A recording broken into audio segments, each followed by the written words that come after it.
प्यारे बच्चों, सुप्रभात। मैं संजीव कुमार, उत्क्रमित उच्च विद्यालय धनेरी गिरिडीह का सहायक शिक्षक। बच्चों, आज मैं जो विषय वस्तु लेकर के आया हूँ उसका नाम है भारतीय मानसून। भारतीय मानसून के संदर्भ में आपसे जब बात करता हूँ तो आपके मन में एक बात जरूर आती होगी कि यह मानसून शब्द कहाँ से आया। बच्चों, हमारे देश में जो अरबी यात्री आते थे उन्होंने ही मानसून शब्द का नाम दिया। बच्चों, इस मानसून संदर्भ में मैं यह बात करना चाहता हूँ कि जब यात्री आते थे तो हमारे पवन के तंत्र जो है बदलते रहते थे। इन पवन के तंत्र के बदलते रूप को ही उन्होंने मानसून नाम दिया। बच्चों, मानसून के संदर्भ में मैं बात जब करता हूँ तो यह जानना चाहता हूँ कि भारतीय मानसून का यह प्रभाव कैसा है। बच्चों, भारतीय मानसून के तहत हमारे भारतवर्ष में जो वर्षा होती है इसका रूप क्या है। भारतीय मानसून की उत्पत्ति के संदर्भ में हम बात करना चाहते हैं। भारतीय मानसून की जो उत्पत्ति हुई है उसके सिद्धांत के बारे में मैं बात करना चाहता हूँ। बच्चों, पहले यह जानना होगा कि भारतीय मानसून का जो उत्पत्ति हुआ है उसका सिद्धांत क्या है। बच्चों, इस सिद्धांत के संदर्भ में मैं ये बात करना चाहता हूँ कि यह 3 तरह के सिद्धांत के रूप में यह जाने जाते हैं। बच्चों, भारतीय मानसून का जो पहला सिद्धांत है तापीय सिद्धांत। तापीय सिद्धांत के संदर्भ में है कि हमारी जो पृथ्वी है जो गर्म होती है, सूर्य के प्रकाश से जो गर्म होती है, उस संदर्भ में जो हमारी पवन हवा है जो है गर्म होकर के किस प्रकार से उच्च दाब और निम्न दाब बनाती है, इस सिद्धांत की बात होती है। दूसरी जो सिद्धांत है विषुवत पछुआ प्रभाव। बच्चों, इस दूसरी सिद्धांत के तहत हमारी जो हवाएं हैं, हमारे जो पवन है किस प्रकार से अपनी दिशा बदलते हैं, इस संदर्भ में बात होती है। बच्चों, तीसरी हमारी जो सिद्धांत है वो जेट स्ट्रीम का सिद्धांत।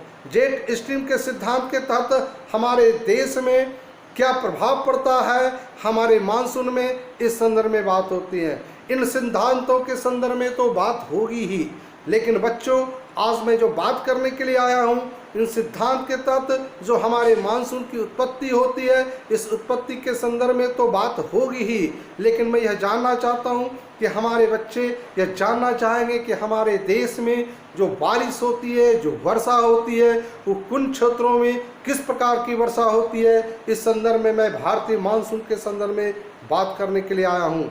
बच्चों, जब अपने भारतवर्ष के मानचित्रों का जब अवलोकन करते होंगे तो देखते होंगे कि पूरे भारतवर्ष में सभी राज्यों में एक समान बारिश नहीं होती है।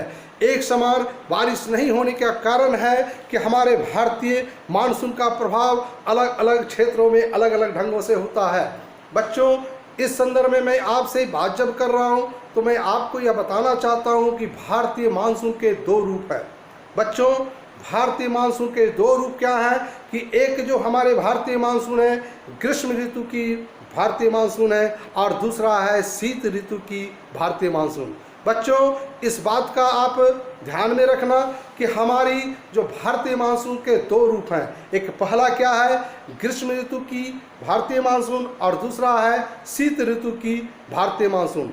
जब मैं पहला ग्रीष्म ऋतु की भारतीय मानसून के संदर्भ में बात करना चाहता हूं, बच्चों इस संदर्भ में मैं आपको एक मानचित्र के रूप में भारत का अवलोकन करना चाहता हूं। जब आप भारत के नक्शे का जब आप अवलोकन करेंगे तो आप क्या पाएंगे।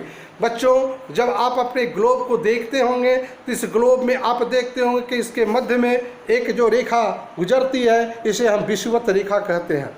इस विषुवत रेखा का क्या प्रभाव हमारे देश में पड़ता है, इस विषुवत रेखा के संदर्भ में हम यह कहना चाहेंगे कि जब हमारी जो हवाएं जो चलती हैं उस हवा के रूप को बदलती है, वह रूप एक व्यापारिक पवनें जो चलती हैं उसके रूप को बदलती है। और यह रूप बदलने के लिए इस समय हम जो इस सिद्धांत की बात करते हैं, उस सिद्धांत की जो बात करेंगे तो क्या जानेंगे कि क्यों बदलती है। बच्चों, हम जानते हैं कि हमारी पृथ्वी जो है पश्चिम से पूरब की ओर घूमती है, परिक्रमण करती है। जब यह पश्चिम से पूरब की ओर घूमती है तो इसमें फेरेल के नियम लगते हैं। फेरेल के नियम के तहत मैं यह बताना चाहता हूं बच्चों को, इस फेरेल के नियम के तहत कोरोलिस बल लगते हैं। इस कोरोलिस बल के कारण हमारी जो पवनें हैं अपनी दिशा में परिवर्तन करती है, और इस परिवर्तन के स्वरूप हमारे भारतवर्ष में ग्रीष्मकाल के संदर्भ में मैं बताना चाहता हूँ कि हमारे ग्रीष्मकाल में जो हमारी मानसून हमारे भारतवर्ष में प्रवेश करती है वह है दक्षिण पश्चिम मानसून। दक्षिण पश्चिम मानसून जो हमारे भारतवर्ष में जब प्रवेश करती है तो यह दक्षिण पश्चिम मानसून जो प्रवेश करती है तो हिंद महासागर से हमारे भारत की तरफ आती है। बच्चों, इस ग्रीष्मकालीन जो मानसून होती है, इस मानसून का नाम हम लोग जो देते हैं उसे हम दक्षिण पश्चिम मानसून भी कह सकते हैं। बच्चों, दक्षिण पश्चिम मानसून जब आगे हिंद महासागर से हमारे भारत की धरती पर जब पहुंचती है तो इसका रूप बदल जाता है। बच्चों, रूप क्या बदलता है? यह हमारा दक्षिण पश्चिम मानसून दो शाखाओं में बदल जाती है। यह पहली शाखा अरब सागर की तरफ चली जाती है और दूसरी शाखा हमारा बंगाल की खाड़ी की तरफ चली जाती है। बच्चों, इस संदर्भ में मैं आपसे यह जानना चाहूँगा कि यह दो शाखा क्यों बदलती है। यह हमारी भारत की जो पृष्ठभूमि है इसका हम अवलोकन करें। इस अवलोकन करने पर यह पाते हैं कि यहाँ से जो दक्षिण पश्चिम मानसून जो प्रवेश करती है और हमारे देश में जो बारिश होती है इन दो शाखाओं में बढ़ करके होती है।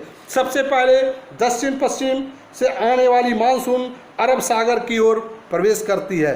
पहला यह अरब सागर की ओर प्रवेश करती है और आपको मैं यह बताना चाहूँगा, मैं यह जानना चाहूँगा बच्चों से भी कि आप अवलोकन करो, यह पाओगे कि यह जो दक्षिण पश्चिम मानसून की जो पहली शाखा अरब सागर की ओर प्रवेश करती है तो केरल के मालाबार तट पर सबसे पहला उसका प्रभाव पड़ता है। बच्चों, जब यह मानसून इधर आती है तो इस पश्चिमी तट पर वर्षा होती है। बच्चों, ये पश्चिमी तट पर जब पहली वर्षा होती है, यहाँ जो पर्वत कृत जो आकृति बनी गई है इस पर्वत कृत के तहत ही हमारी बारिश होती है और ये पर्वत कृत के तहत हमारी इस ऊंची जगह के कारण इन पश्चिमी क्षेत्रों में बारिश होती है। कुछ बारिश हमारे इस पश्चिमी तट के पूर्वी क्षेत्रों में भी होती है। इन क्षेत्रों में जो हमारी बारिशें होती हैं वह हमारे अरब सागर की शाखाओं की तरफ से जो हमारे मानसून प्रवेश करते हैं वहाँ बारिश होती है। लेकिन ये नीचे से लेकर के ऊंचे स्थल तक जब जाती है तो यह देखेंगे आप कि धीरे धीरे यह मानसून प्रवेश कर करके हमारे गुजरात तट से वापस होते हुए यह मानसून जो है हमारे हिमाचल प्रदेश की तरफ प्रवेश कर जाती है। बच्चों, मैं यह बताना चाहूँगा कि अरब सागर की ओर जो शाखाएं हमारे मानसून की प्रवेश करती है उसमें आर्द्रता कितनी होती है। बच्चों, यह आप जानने का प्रयास करेंगे। आप जानना चाहेंगे कि जितने भी नमी और आर्द्रता बनी हुई मानसून रहती है हमारे अरब सागरीय क्षेत्र की शाखा में 65% नमी बनी होती है। लेकिन बच्चों, आपको यह सुन करके आश्चर्य होगा कि हमारे भारतवर्ष के जो भूभाग हैं मात्र 25% भागों में बारिश होती है अरब सागरीय मानसून क्षेत्र के तरफ। बच्चों, इस 25% बारिश के संदर्भ में मैं तो बात करूंगा ही, लेकिन इसके पहले मैं दूसरी शाखा की बात करना चाहता हूं। दूसरी शाखा का जो प्रभाव है बंगाल की खाड़ी के तरफ, जब हमारा जो मानसून का दूसरी शाखा बंगाल की खाड़ी के तरफ प्रवेश करती है तो सबसे पहले हमारी बारिश कहाँ होती है। बच्चों, इस पूर्वी तट की तरफ हमारी बारिश होती है। पूर्वी तट की तरफ जो बारिश होती है वह चक्रवाती बारिश होती है। जो चक्रवात आते हैं उसकी बारिश होती है। हाल में ही आपने सुना होगा कि तितली नामक एक हमारा चक्रवात चला था। बच्चों, इस तरफ जो बारिश होती है इसका प्रभाव जो होता है कहाँ होता है। आप देखोगे कावेरी नदी है, आप देखोगे कि गोदावरी नदी है, आप देखोगे कि कृष्णा नदी है, आप देखोगे कि महानदी है, आप देखोगे दामोदर नदी है। इन दामोदर नदियों की जो उस पठार से निकलने वाली नदियों की तरफ यह चक्रवाती तूफान चलती हैं और इन पूर्वी क्षेत्रों में वह प्रवेश कर जाती है। यह जो हमारा बंगाल की खाड़ी से जो चलने वाली मानसून है इस संदर्भ में मैं बात कर रहा हूँ। और आपको यह जान करके आश्चर्य होगा कि जो अरब सागर के तरफ चलने वाली जो हमारे मानसून है वो आर्द्रता 65% लेकर के चलती है, लेकिन 35% मात्र नमी या आर्द्रता बनाए हुए हमारे बंगाल की खाड़ी के तरफ मानसून प्रवेश करती है। बच्चों, इन पूर्वी क्षेत्रों पर तो जो प्रभाव बारिश तो होती है, लेकिन यह हमारा बंगाल की खाड़ी वाली मानसून जा करके हमारे पूर्वी राज्यों में प्रवेश कर जाती है। पूर्वी राज्यों में हमारे पर्वतकृत बारिश होती है। यहाँ पर्वतों की जो चोटियाँ हैं उस संदर्भ में मैं बात तो करना चाहूँगा, लेकिन इस संदर्भ में मैं एक बात यह भी करना चाहूँगा कि एक मेघालय में माशिनराम एक जगह है जहाँ पर विश्व की सबसे ज़्यादा बारिश होती है। बच्चों, इस वर्षा की जो क्षेत्र जो बटे हुए हैं, इन क्षेत्रों की बात मैं कर रहा हूँ। फिर उसके बाद ये जो हमारी बंगाल की खाड़ी के तरफ से चलने वाली मानसून है, यह यहाँ की हिमालय की पर्वतों के इधर जो मैदानी क्षेत्र हैं यहाँ प्रवेश कर जाती है। और आपको सुन करके आश्चर्य होगा कि हमारी जो यह मानसून पूर्वी क्षेत्रों से जो मानसून जाती है, ये राजस्थान तरफ भी बारिश करवाती है। बच्चों, आप देखोगे कि इस प्रकार की बारिश जो है हमारे पूरे भारतवर्ष में 75% बारिश होती है। बच्चों, आर्द्रता कम लेकिन बारिश का क्षेत्र 75%। बच्चों, इस प्रकार से जब हम अवलोकन करते हैं पूरे भारतवर्ष के मानचित्रों को, जब हम अवलोकन करते हैं तो क्या पाते हैं कि हमारा भारतीय मानसून हमारे दो भागों में बढ़ जाते हैं। और यह दो भाग है, एक है बंगाल की खाड़ी का भाग और यह दूसरा कौन सा भाग है जो हमारा शाखा है, वह है अरब सागर की ओर। बच्चों, हमारे मानसून दो रूप में बदलते तो हैं ही, और दोनों रूप में बदलने के बाद दोनों की आर्द्रता अलग अलग होती है, लेकिन बारिश के क्षेत्र अलग अलग होते हैं। बच्चों, वर्षा की जो हम बातें करते हैं, हमारे भारतवर्ष के क्षेत्र में जो बारिश होती है सब अलग अलग जगहों पर उनकी मात्राएं अलग अलग होती हैं। बच्चों, आप जब अपने मानचित्रों को अवलोकन करोगे तो आप पाओगे कि किन क्षेत्रों में कितनी वर्षा होती है वो सेंटीमीटर में दर्शाया गया है। बच्चों, मैं तो ग्रीष्म ऋतु की मानसून की बात तो कर लिया, मैं यह जानना चाहता हूँ कि एक और हमारी भारतीय मानसून है, वह शीत ऋतु की मानसून। बच्चों, शीत ऋतु की मानसून का प्रभाव क्या पड़ता है? बच्चों, शीत ऋतु की मानसून जो होती है, जिस प्रकार से हमने कहा कि हमारे जो मानसून होते हैं दो तरह के होते हैं, एक शीत ऋतु की मानसून, एक ग्रीष्म ऋतु की मानसून। तो ग्रीष्म ऋतु की मानसून तो हमने यह जाना कि हमारे दो तरह की शाखाएं बदलती हैं, एक अरब सागर की ओर से आती है और दूसरी बंगाल की खाड़ी के तरफ से मानसून प्रवेश करती है। बच्चों, शीत ऋतु के संदर्भ में मैं यह जानना चाहता हूं कि बच्चे क्या जानना चाहेंगे। बच्चों, जब आप अवलोकन करोगे तो शीत ऋतु की जो मानसून है उत्तर पूर्व मानसून के रूप में नाम से जानते हैं। शीत ऋतु की जो मानसून है, हमारा जो प्रभाव पड़ता है इसे तिब्बत के तरफ पड़ता है।